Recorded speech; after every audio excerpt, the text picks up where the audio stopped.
So, you want to be a real estate investor, but where do you start? How do you know what information and sources to trust? That's where I come in. I'm Jonny Cattani, and this is the Investor Relations Real Estate Podcast.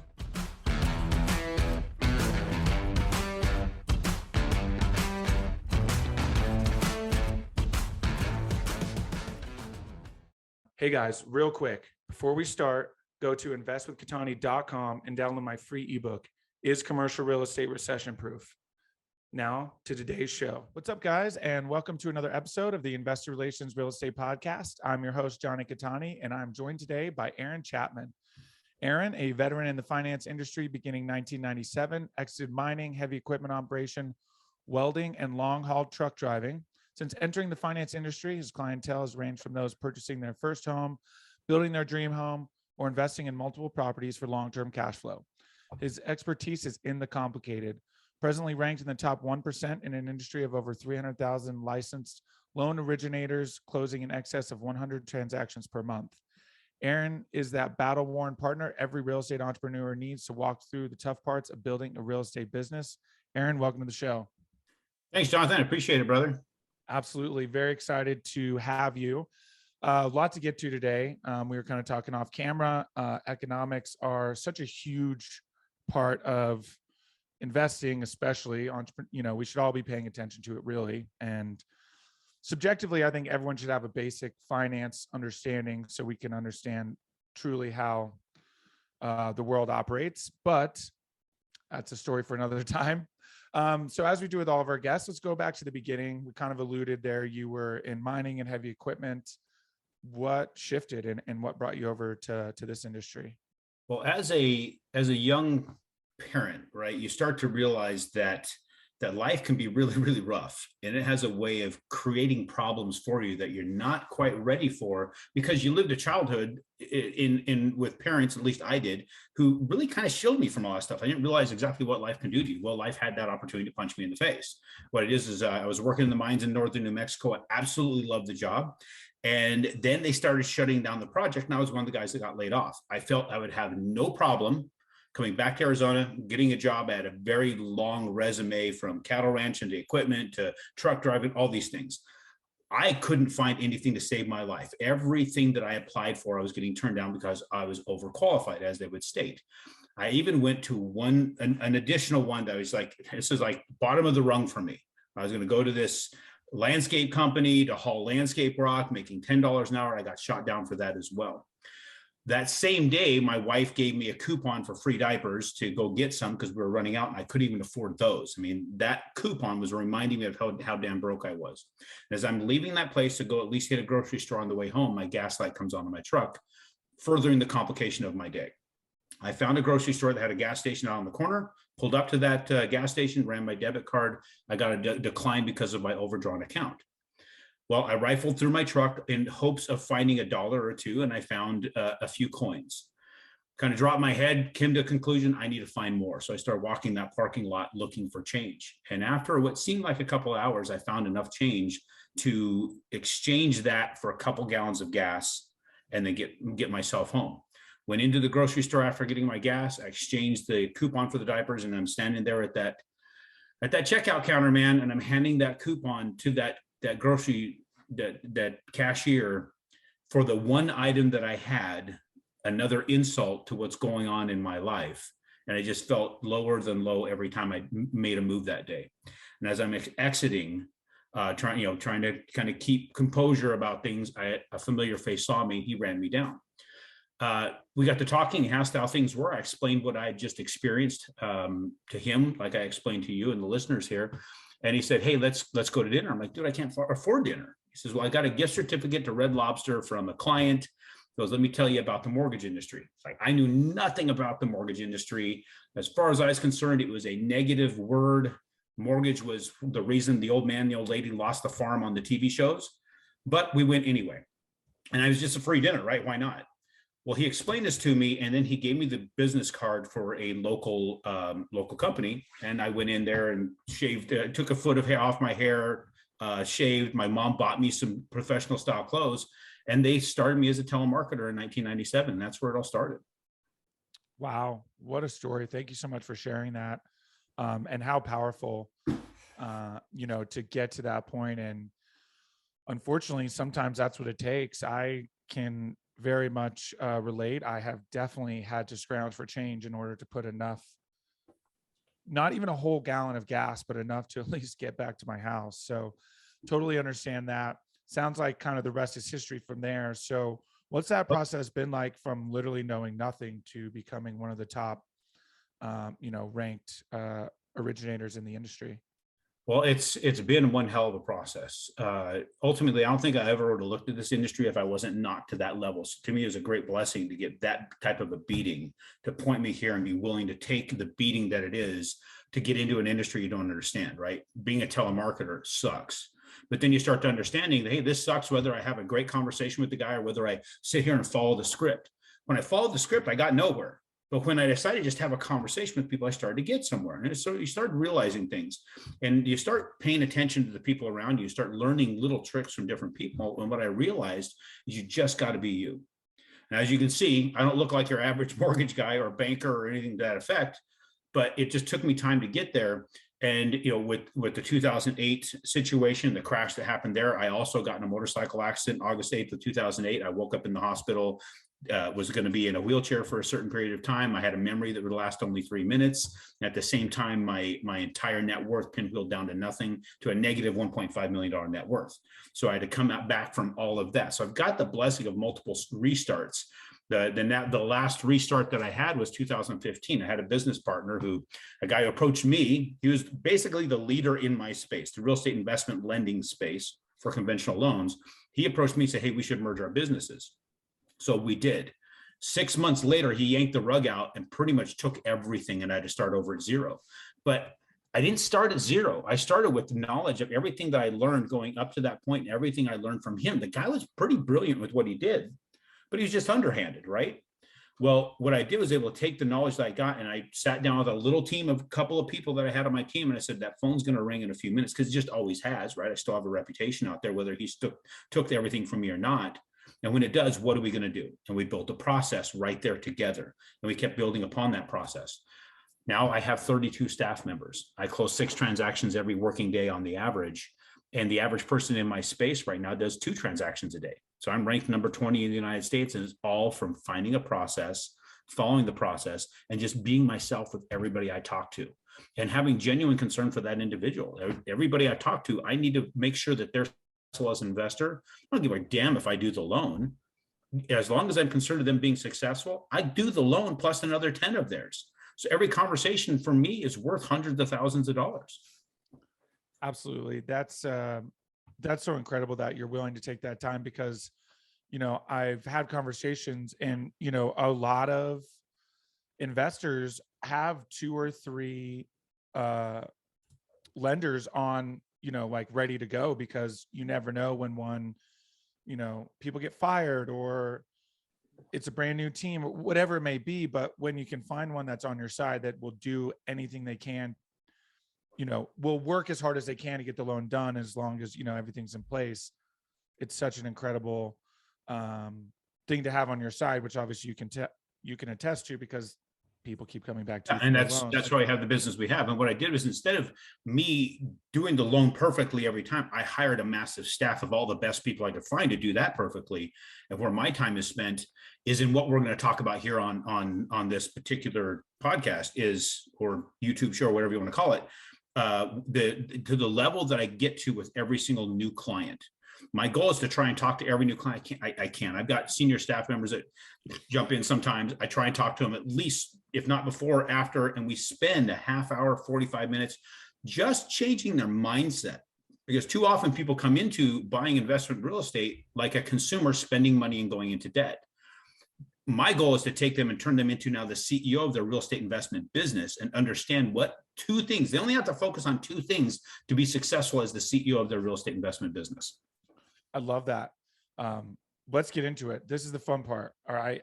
We don't talk enough about economics. We kind of mentioned in the beginning, such a huge part of what we do. So let's get into it. I'll kind of let you take the reins here. Well, first and foremost, goes back to what I just said is the two most important things that they've got to remember is their job. And the first is they've got to pick the right people to work with. I work a lot with a lot of people doing turnkeys and what they call the Burr method, right? So those individuals, you've got to find somebody that can help you out, because most people are living in an environment that you can't go out there and find the house on your own, especially if you're living in California or in the Northwest and some of these areas that everything's too damn expensive housing wise to be able to, and you also have people just churning in these areas. It's hard to be the guy who finds the deal. So you have to partner with somebody. So I tell him there's no such thing as a CEO that's ever been successful hiring executives on his team that look for people that'll take minimum wage.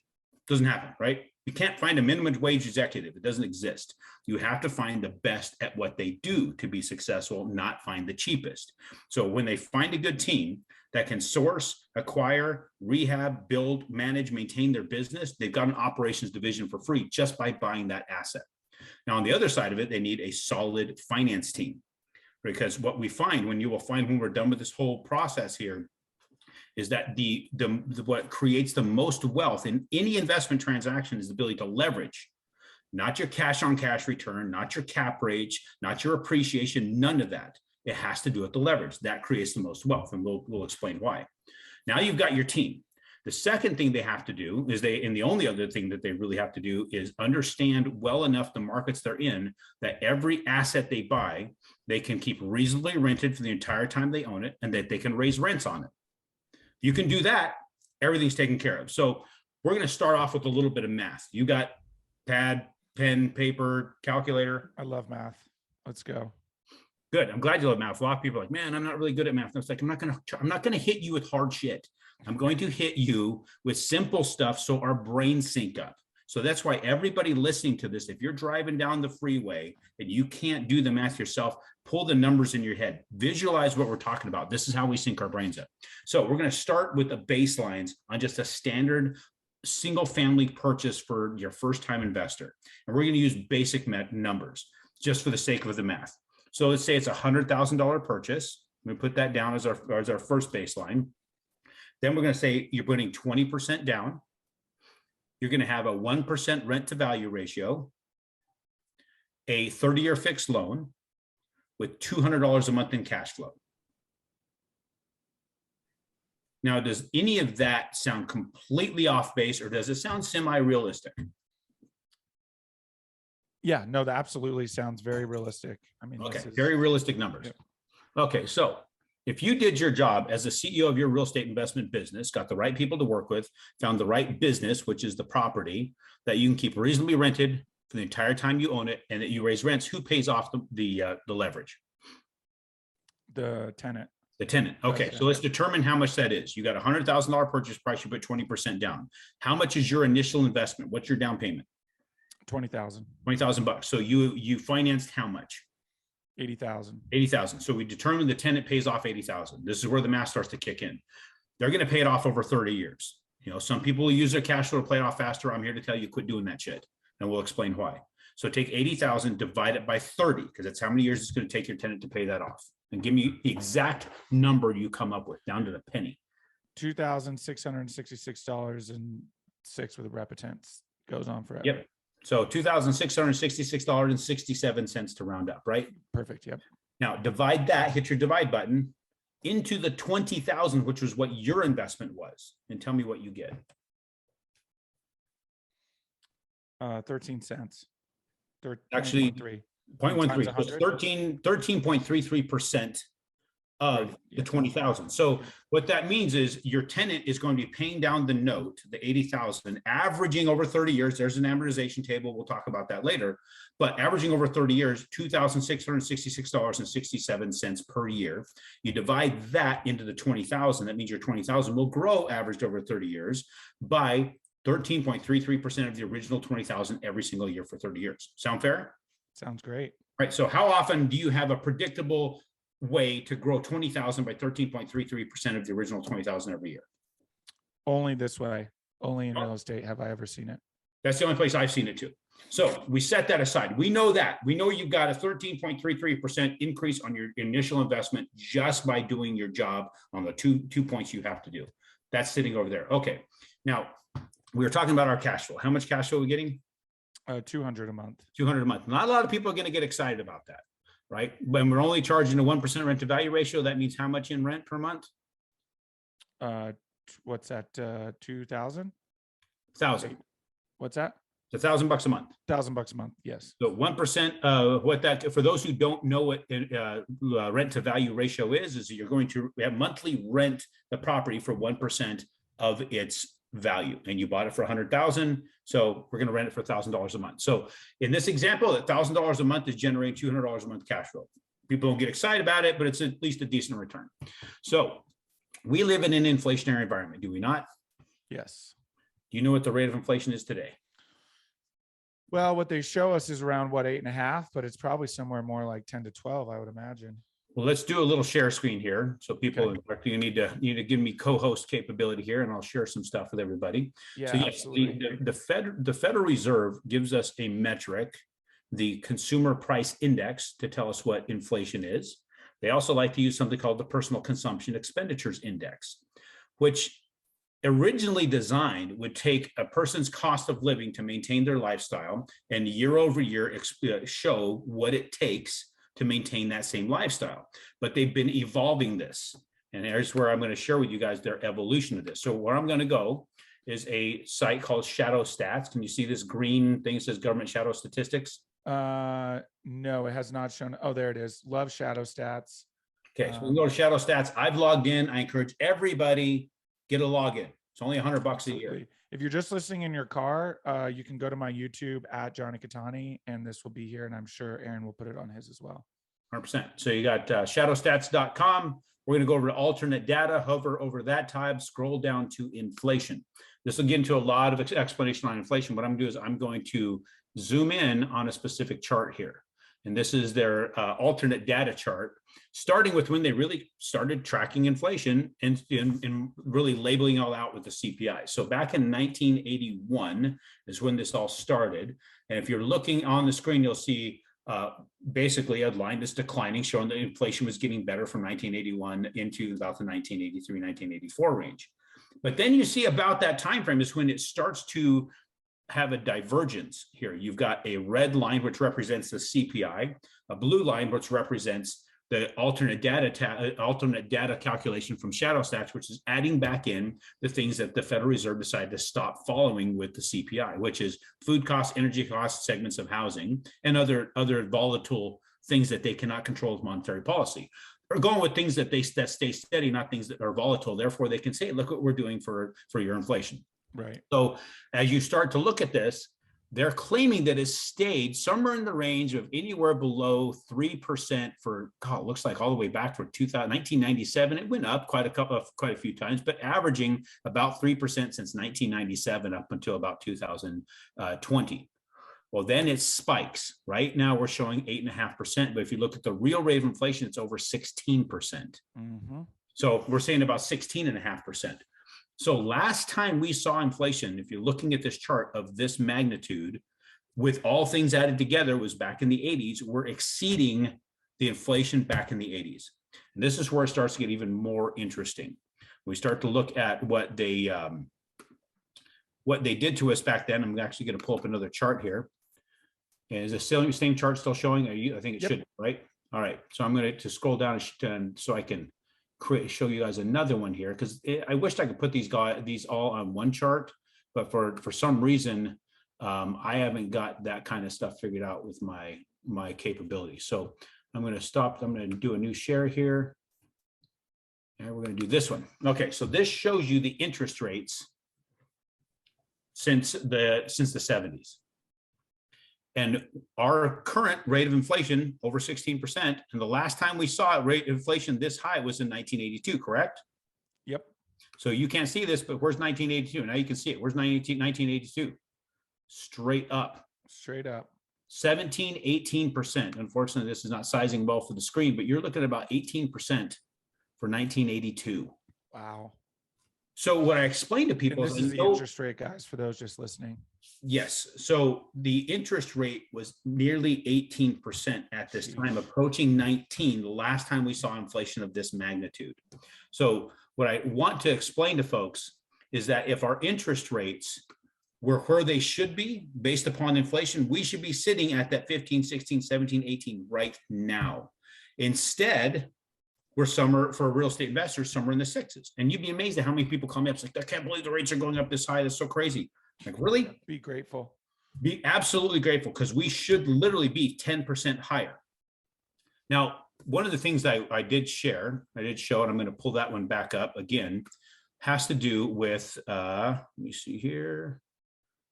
Where did it go? You see the chart from Shadow Stats again? Got it. Okay, so we're showing here how inflation was staying somewhere in the threes for quite a ways here with respect to the CPI. So the CPI, if we're using that as a metric, kept in that realm. Well, we saw over the last few years that interest rates were averaging about probably 4 to 4.5% for real estate investors, sometimes in the high fours, sometimes in the high threes, but somewhere in the middle there, 4 to 4.5% for probably about 3 to 4 years. Mm-hmm. Well, if we're looking at the rate of inflation according to CPI, we were at about 2 to 2.5% on the average during that window of time, but we're getting charged for. So that means in reality, inflation is eroding, according to the CPI, your dollar by about 2.5% of its value every single month. And you were paying, say, 4 to 4.5% in interest. So you're in reality paying only 1 to 1.5%, right? Because the money you're paying back to the lender is worth less and less and less. So you're paying less than what you're really being charged, but you're still paying about 1 to 1.5%. Well, we're 8.5% on the CPI today, right? But we're charged, let's just say we're being that a borrower is going to close today and they're being charged 6% in interest. It's flip-flopped. The dollar's eroding more than what they're being charged in interest. They're making 2.5% on their money just in that situation. Now you get into the real rate of inflation of 16. Look at where they're at, right? Mm-hmm. Now we're at a 10% flip-flop. They're making 10% on their money the longer they keep it held. So that's where I want to really explain to folks is you got to understand what's happening with your capital and why you want to lock that up for as long as you can for long-term expense, right? So let's say you go in the grocery store and you could set up the cost of produce with a local farm for the next 30 years. What's been happening to food costs? They're just compounding higher and higher and higher. You can follow the market with what you sell to the people shopping, right? To the shop, but your costs are fixed. So you kind of see where that illustrates. Yeah, Shadow Stats has that Big Mac index because the Big Mac has so many different types of food on it that you can like kind of see and track like food and the price of food and whatnot. A lot of 100%. interesting stats on Shadow Stats. I like it a lot. Oh, it's an amazing piece of data to go into Shadow Stats. So I tell everybody that's kind of where we start. Mm-hmm. Everybody get their mind right with where we're at, right? Yep. And then we go into the rest of the series. So we know where we're at with inflation. Do you know how much they are increasing rents year over year in the United States right now? The average is right around like 6 to 8%. That could be way wrong. Average is 12. Okay. Wow. Places like Miami, they're over 30%. Yeah, I know. Austin was like 27% last year. That's insanity in Austin. Yeah. And then you go to the exact opposite direction. You get to Minneapolis, Minnesota, and they're losing 17% per year. Any ideas why Minneapolis is dropping that much? No. People are leaving. You know why they're leaving? It's cold. People tend to get the hell out when you start burning down police stations. Yes, I was going to say it's probably political. Very, very political. And what's crazy is that's not even politics, right? That's just take out law and order. The people that would rather have law and order are getting the hell out, right? You're going to leave that to the lawless. And what we have found that the lawless never really, they don't really thrive, right? Everything just falls apart in their wake. So, not to go down that path, but so that's the range that we're in. We're at 12% as far as rental increase across the country. So what I like to use is a very, very low metric of 3%. So you've got $1,000 a month rent for the first year, right? You got $200 a month cash flow. Now let's just say you raise the rent by 3%. What's 3% of 1,000? $30. $30. $3. No, $30. You were right the first time. I was right. Nothing sexy, right? Not enough to get you excited, but definitely not enough to freak out your tenant. right? It's not like Miami with 30+% or Austin with 26. Right. So, but what happened to your cash flow? Now, and I know that you can rate taxes will probably go up, but we're not factoring that in right now. We're also factoring extremely low increase on the rents too. So right. Let's just say it stays flat. Your cash flow went from 200 to what now? Well, I guess is it still 200? Probably still 200, right? It goes to 230, right? It does go to you increase your 230. rent by 30 That's bucks. not a trick question. Not a trick question. No, I'm not trying. No, I'm trying to make this as simple as I can for folks to understand. I'm not trying to pull the wool over on somebody's eyes. I want them to see the basics of this, right? Right. And that's why I don't get into, well, if you raise your taxes by X%, my guys, we're using such numbers that we're not going to see anyway. You're not going to raise your rents by 3% in today's environment. You're going to go 7 or 8, but we're going to use 3. So your rent just went up, your cash went up by 30 bucks. So take 30 on your calculator and divide that into 200. So what we're doing is we're seeing how much your $200 cash flow increased by. What 15%. 15%. Think about this, guys. You're getting a 15% compound growth in your cash flow every time you raise the main rent by by 3%.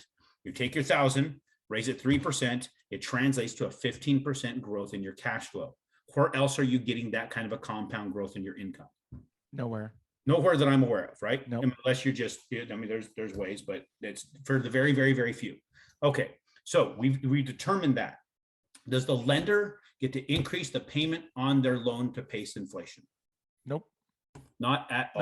Not if you're on fixed rate, which in this case we are. Nope, not and yeah, I mean they get to if you're in a floating rate, and that's why I tell folks most of the time don't do the floating rate thing. They're going to get their money that way. They're going to keep adjusting it with their index, and they're going to put their, you're going to have a margin. They're always going to get their margin.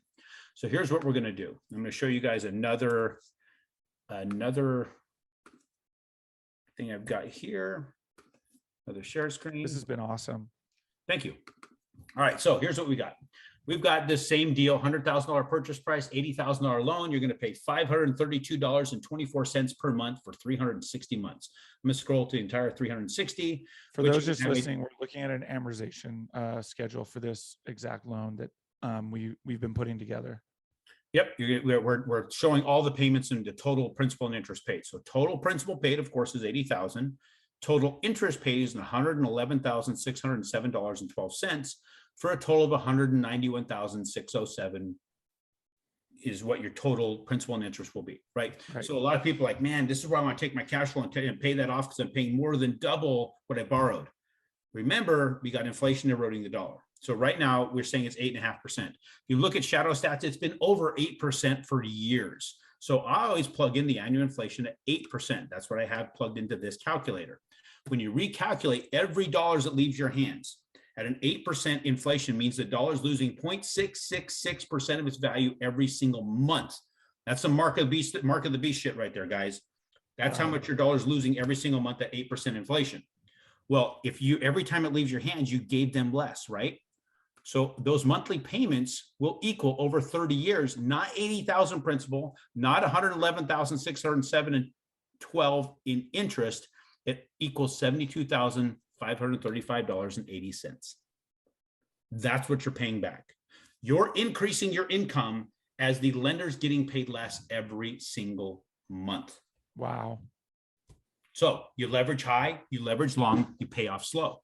This calculator that I'm showing you here exists on 3 computers. That's it. I give that to nobody else whatsoever. But here's what I will give you guys. And I'm going to fire this other thing up for you. I'm going to stop this share screen. So I want people to be able to have the power that I have and be able to calculate this and feel confident with what they're doing. So what I'm going to do is I'm going to fast forward something. It's going to take me a second to get here. There we go. So I'm going to share this screen with you. Should have this up, but it takes over my computer when I have it up. So that's why I have to wait till this point. So get your phone out, scan this QR code. Those of you who are driving, we're going to have we'll have the link to it in the show notes. I'll get an email off to Jonathan here so we can put that in there, but scan this thing. You have to fill out some information. You're going to fill in your name, and don't jerk me off on your name, because I mean, this is the reason I have your name and your email address and your phone number. I'm going to update this thing. I'm going to make it ballsier, and I want you guys to have the newfangled updates where I'm going to give you a lot more manipulation capability. All right, so you scan this, it's going to take you to a spot where you're now going to be able to download the app itself, which is called the QJO investment tool.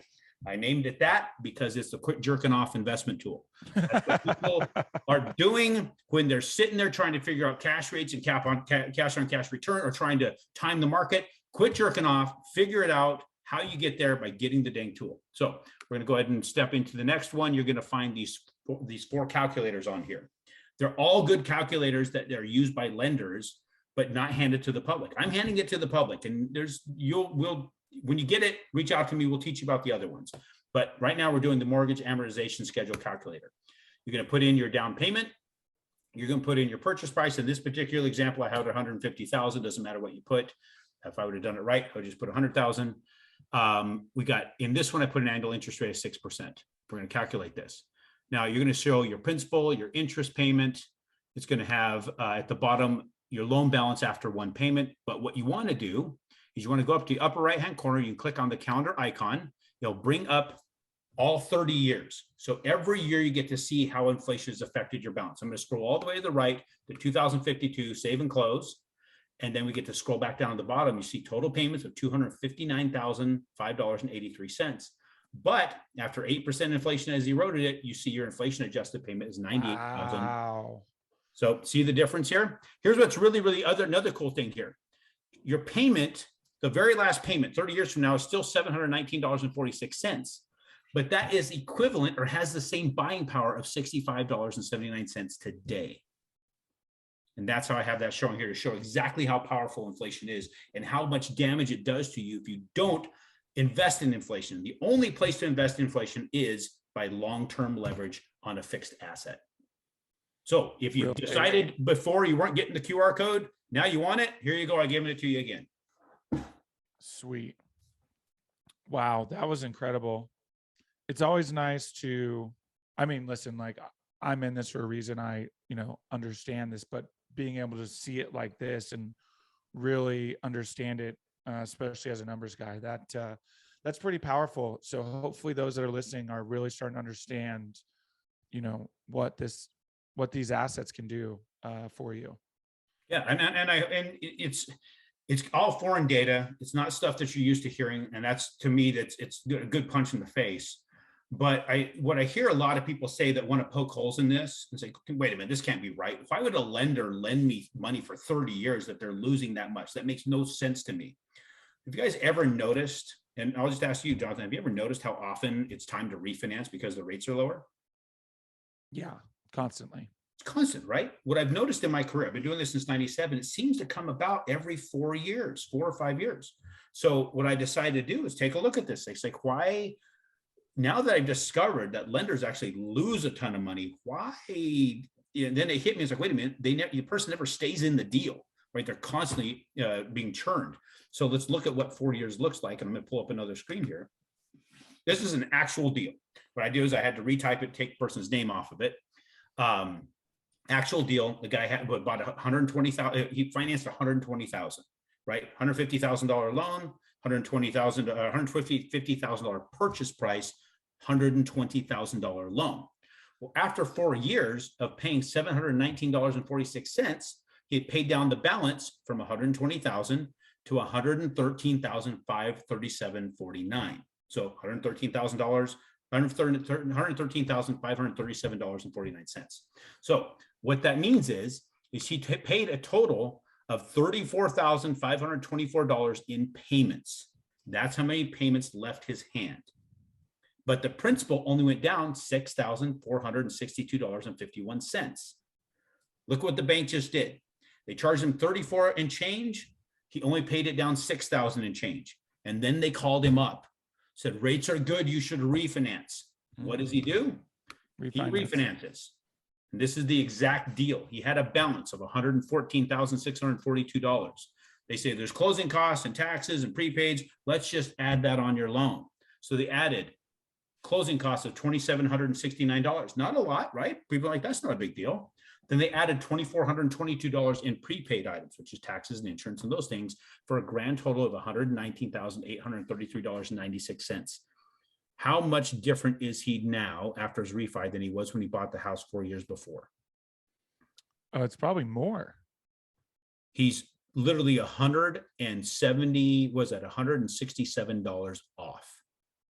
He's only knocked it down $167 after he's gotten this refi done. He went from $120,000 loan to a new loan of $119,833. Wow. And then they start over, right? And they do that whole same thing, front loaded interest for the next 4 years. 4 years later, what are they going to do? They're going to call him up. They're going to do it again and again and again. And what you start to find is after 20 years, this guy still owes practically what he borrowed 20 years before. But the guy down the street who bought the house, just stayed in it and made his payments, he owes less than 1/3 of what he borrowed. You see where the power is in making people think the interest rate is so damned important? It's not. It's only important to the banks. It's not important to you, especially the real estate investor. Interest rate is the least of your worries. Wow. That's incredible. So all this, like everyone getting worried about interest rates going up. And I actually, we had this conversation in my mentor group yesterday. Someone asked, like interest rates are higher than cap rates. What's happening? And someone chimed in, well, interest rates aren't really that important, especially when on average rents are going up 12%. So exactly. Cap rates, that's a short-lived metric, right? It depends upon, what I'm telling people now is that, yeah, you're not going to, if they like to follow the cash on cash return metric or cap rates or whatever, great metric. In my opinion, you use a pro forma and you'll use those things as you're flying by a market at 30,000 feet Mach 2 and you see that quick little metric. That's what's going to slow you down to go look at the deal. And again, you have two things to worry about. Who's my team? And can I keep it reasonably rented for the entire time I own it? Can I raise rents? And then you run the numbers at say 3% or 5% on your rent increases. And what does it look like in 5 years? Using what we just talked about, that math. And if in 5 years you're kicking ass, yeah, you do that deal. People walk away from great deals because a cap rate or a cash on cash return from the first year's calculations, like, nah, this is not a good deal. And they walked away from something awesome. So what my goal is here to get everybody to quit jerking off and understand what you really should be looking for and start taking from people that don't understand what they're doing. wow. This has been incredible. I mean, just so powerful. Aaron, thank you so much for sharing all of this. And hopefully the listeners and those watching, especially, and if, again, you can go to our YouTube, go to Aaron's, you can go to mine, see it, get the QR code. It's an easy app, have it. And now you can play with it and use it to understand and, just another tool to have in the tool belt. 100%. And that's what we want to do, is give people tools. I share all this stuff, not to convince somebody in real estate. Apparently they're already thinking that way. They're already here. I hope so. My goal is to help those, is to understand how I think and how my team thinks, because ultimately I need them to be successful. If they start to fail, then I'll eventually start to fail, and I violently oppose failure. So I need to give everything I possibly can to ensure the success of everybody I work with. You can apply this to any lender. I guarantee those people aren't thinking about where you're going to go and you're going to succeed.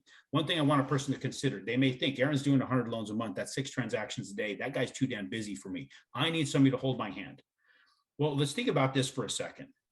You're going to go to a local bank who's doing 2 to 3 transactions a month. That's the average right now for people in my industry of 300,000 people, 2 to 3 a month. This guy's going to be able to give me really, really good advice because he has plenty of time to give it to me, right? Then you find a deal that's just not going to work. It's not a good deal, but you have used.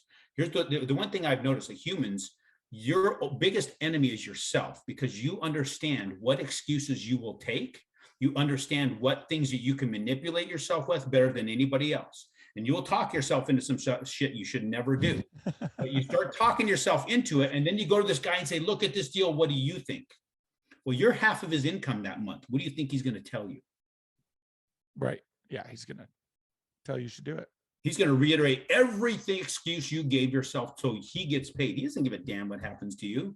But if you contact us, you're 1/100th of my income that month. I'm not trying to be an asshole about that. That's the reality of it. I can still bread my table and feed my children and pay my mortgage if this deal is not right for you. My goal is to go through that entire thing. I'm not going to tell you if it's a good deal or a bad deal. I'm going to point out all the things that are good and bad about it and let you decide for yourself. You're the CEO of your business. And I've done this a dozen times. And the thing that comes up the most is your appraiser sucks, man. The seller saw it for this point, this price, and your appraiser brought it in at X price. He's an idiot. Like, really? So what did your seller do to make you believe that this thing was worth that? Well, you know how the market is. Like, no, I don't know how that market is. You need to educate me. I go really stupid at that point.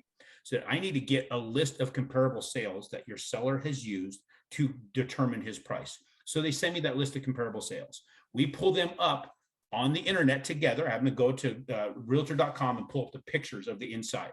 So look at the interior of these 3 houses they say are like yours. Now let's go to your appraisal and take a look at that. And like, oh, damn, they're nothing alike. Yeah, Shocker. the one that you have still has the cabinets from the 1970s. It looks like all they did was run a vacuum in this place and mark it up 40,000 for you. And you're fighting with me on it, where these guys did a full rehab. Which would you rather pay that full price for? The ones with the full rehab, or your one that had a little bit of spit polish? By the time they're done looking at it, and I just guide them through it, that's it. I just point things out. Believe me, they've made a decision. They've moved on. Did that cost me a lot? It cost me a ton to make that have that conversation. Not only the time that I invested up front to get them as a client, all the time we've done in getting it to the point of appraisal. We've already done a ton of work. I've probably invested $2,000 in payroll just to get at that point. And now I'm talking this person out of it. Why? Because they're going to do more deals down the road. And that is a better dollar invested now than dollar lost later. 1000%. Yeah, I was going to make that point. That's such a great point, right? When you listen, anyone can call and say, hey, I have $100,000 I want to invest. Great, cool. You can invest it with me. Here's the deal. Or you have the opportunity to teach them what they're investing in and what's happening with their money and how it works. And then they get to do it again and again and continue to understand and continue to learn. And that's how you keep an investor for life, right? And sure, don't get me wrong. Of course, they're going to come in and out. Some do, but when you educate someone and teach them, what is it? If you teach a man to, or give a man a fish, he'll eat for a day, teach a man to fish and he eats for life. For a lifetime, right? And who knows, the guy's going to go start catching fish for you and dropping them off at your house. That's the other thing we don't think about. Yeah, you taught him to fish for a lifetime, but there is this concept of gratitude. It's not just, it's a bigger thing than just being happy and thanking somebody. It creates the law of reciprocity, or at least enacts the law of reciprocity. People will do for you if you've done for them. And when gratitude kicks in, it becomes an economy of itself. And I have a book about that. I've got 4 books. I'm writing on it. I got 4 more to release, and another book I'm writing with Robert Allen. I got a lot of crap going on, but it talks about this law of reciprocity, and it talks about this how gratitude kicks that in, and how it is an economy of itself. So that's my goal here, is to help people take care of themselves, and they keep coming back. My business does not wane. And when you're talking about teaching people, the other thing we get really deep into with a lot of people is the infinite banking strategy and how I use it. I'm not a seller of it. I'm not a licensed insurance salesman, but I apply it in a certain way that has created an engine so people can go out there and continue to keep buying with this engine. And I help a lot of investors start getting their mind pointed that direction. If you want to learn about infinite banking, I had MC Lobsher on. You can go back and listen to that episode. And the whole episode is about the concept of infinite banking. And we may have to have Aaron back on too, to do it again, because it's an incredible concept, and it's how not even the 1%, the 0.01%. Yeah, that's how they've built their wealth. And it's not just so much, it's a great concept, right? In my opinion, it's the holy grail of how to house your money. But if you don't know how to apply it in the engine, which I don't hear anybody talking about that but myself and the guy who I go to, right? I utilize Paradigm Life and Gary Pinkerton. We're the only two that I know of that actually have helped people create the engine. And I was like, well, wow, I went from when I bought into it in 2016, I was able to use that with $90,000 where I purchased and I'm just going to drop a little trickle here for you guys so we can come back and you can hear us again. Put $90,000 into a policy in 2016, was able to buy a property every 15, 18 months. Now I can do it every other month. That's just in 6 years. Yes. That's incredible. Well, we are coming up on time. I would absolutely love to have another episode where we get into all of that. Real quick, do you want to plug your books? Which ones are out? So there's 4 of them that are out. They're on Amazon. You can just look it up. Aaron, just do my search for me, Aaron Chapman, and then you put NJO. right? I don't have a master's degree, so I'm not, don't have the PhD or any of that crap. So I'm like, I'm gonna have another designation of NGO. I'm not jerking off. So I've got to come up with something, right? QJO and NJO. Well, so QJO is the instruction manual, right? So that's the third book. Quit Jerking Off is book number 3.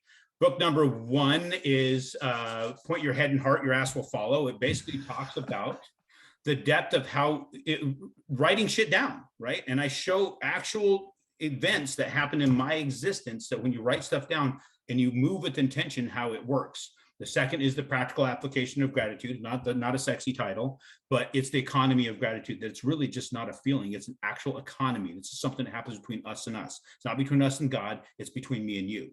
Then you've got Quit Jerking Off, number 3. And number 4 is called Steel Running. I've got the hat on my head. There's a reason why I wear the hat. I love steel chainsaws. I'm not just walking around as a billboard for these sumbitches. There's a reason why I wear the hat, and it's in the book. I love it. Okay, awesome. Awesome. So we are at the final 5. It's the 5 questions I ask all of my guests. First question, what's the best advice you've gotten from a mentor? Stick with what got you there. Meaning a lot of times people start to get some success and they go, wow, I'm going to go start this company and start this and start doing all these cool things. And then they completely let what they had building for them, or at least got them to that point, go. And now they're starting at ground zero again.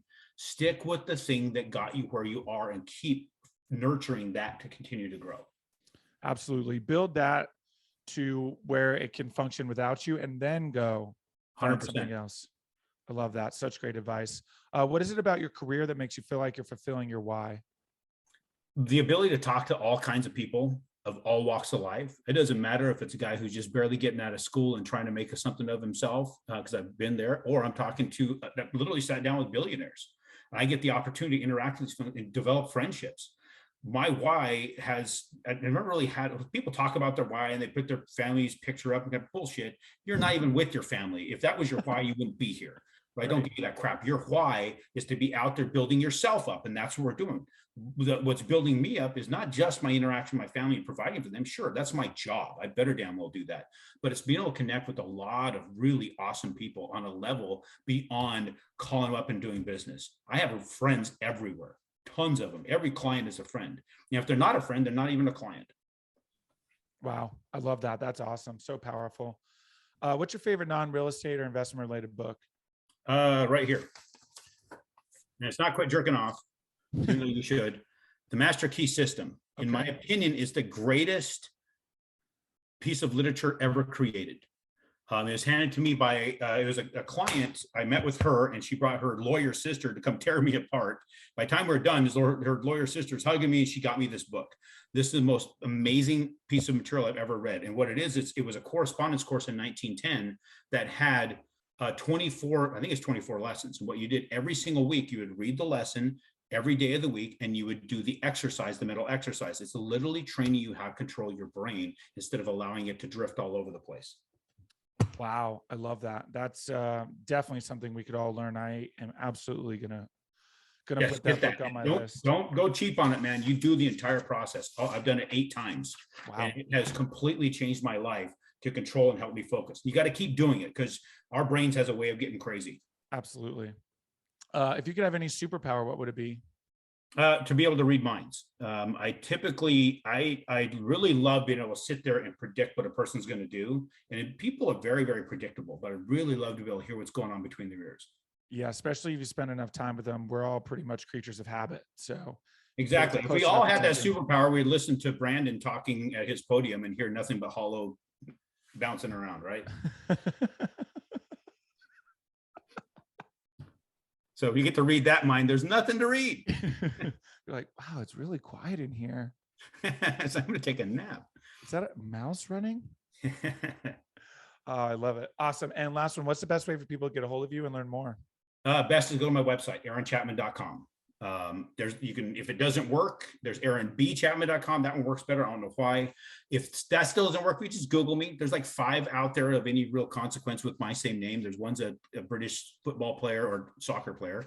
Trying to be okay with you Brits. And then you've got a couple authors, and you've got a pastor, and you've got a bearded redneck lender. So go for the bearded redneck lender. And then let's see how we can build your business together. And There's a lot that we can do to, even if you've been doing business for a very long time, then we sit down and maybe help you at least open your mind up a little bit more, see how to hot rod it that a little bit further. Awesome. I love that. We'll link one of them in the show notes, make it super easy. Aaron, this has been truly incredible. Thank you so much for all of your insight, sharing with the listeners and the viewers. Guys, if you are listening, please, if you're going to watch any of my episodes on YouTube, this is definitely one to watch. Thank you so much, Aaron. Thanks, brother. Appreciate you, man. Absolutely. Hey guys, thank you so much for watching today's episode. I hope you really enjoyed it. Listen, I know it's cliche and you hear it all the time, but please don't forget to like and subscribe to the channel so you know when the next video is coming out. Even though this is technically a daily podcast, you know it's coming out the next day. We have a ton of content coming your way. So please like and subscribe. It helps a ton.